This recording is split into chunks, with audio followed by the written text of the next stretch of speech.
വഖഫ് നിയമ ഭേദഗതിക്കെതിരായ മുസ്ലിം ലീഗിന്റെ അടക്കമുള്ള ഹർജികൾ ഇന്ന് സുപ്രീം കോടതി പരിഗണിക്കും. ചീഫ് ജസ്റ്റിസ് അധ്യക്ഷനായ മൂന്നംഗ ബെഞ്ച് വഖഫ് നിയമ ഭേദഗതി ചോദ്യം ചെയ്തുള്ള 10 ഹർജികൾ പരിഗണിക്കും. വഖഫ് നിയമ ഭേദഗതിക്കെതിരെ മുസ്ലിം ലീഗിന്റെ മഹാറാലി ഇന്ന് നടക്കും. വൈകിട്ട് 3-ന് കോഴിക്കോടാണ് മഹാറാലി. സംസ്ഥാനത്തിന്റെ വിവിധ ഭാഗങ്ങളിൽ നിന്ന് ആയിരങ്ങൾ പങ്കെടുക്കും. റവന്യൂ അവകാശം പുനഃസ്ഥാപിക്കണമെന്നാവശ്യപ്പെട്ട് മുനമ്പം നിവാസികൾ നടത്തുന്ന സമരം തുടരുകയാണ്.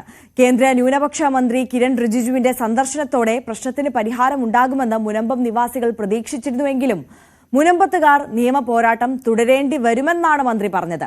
കേന്ദ്രത്തിൽ നിന്ന് പ്രതീക്ഷിച്ച പ്രഖ്യാപനം ഉണ്ടായില്ലെന്നാണ് സമരസമിതിയുടെ നിലപാട്. ER രാഗേഷ്, നവമി ദിനേശ്, MS അനീഷ് കുമാർ എന്നിവരാണ് നമുക്കൊപ്പം ചേരുന്നത്. ആദ്യം ER രാഗേഷിലേക്കാണ് നമ്മൾ പോകുന്നത്. ER, good morning. ഇന്ന് 10 ഹർജികളാണ് വഖഫ് നിയമ ഭേദഗതിക്കെതിരായുള്ളത് സുപ്രീം കോടതിയുടെ മുന്നിലെത്തുന്നത്. ഈ ഹർജികളിൽ പറയുന്ന പ്രധാനപ്പെട്ട കാര്യങ്ങൾ അതെങ്ങനെയാണ്?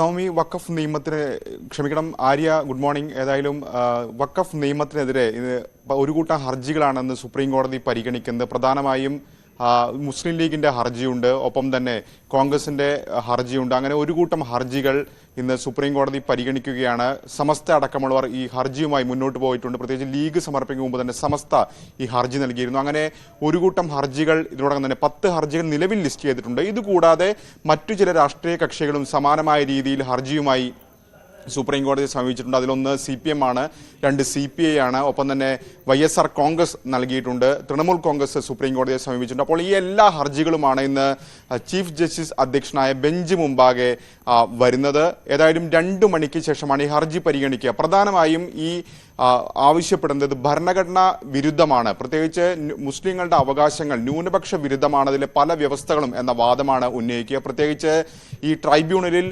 മറ്റു മതസ്ഥരെ അടക്കം ഉൾപ്പെടുത്താനുള്ള തീരുമാനമാണ് ഈ ബില്ല് വ്യവസ്ഥ ചെയ്യുന്നത്. അതെല്ലാം തന്നെ മതസ്വാതന്ത്ര്യത്തിനുള്ള കടന്നുകയറ്റമാണെന്നാണ് ഈ ഹർജിയിൽ പ്രധാനമായും ചൂണ്ടിക്കാണിക്കുന്നത്. അങ്ങനെ ഒരു കൂട്ടം ഹർജികൾ ഇന്ന് സുപ്രീം കോടതിയുടെ പരിഗണനയ്ക്ക് വരുന്നു.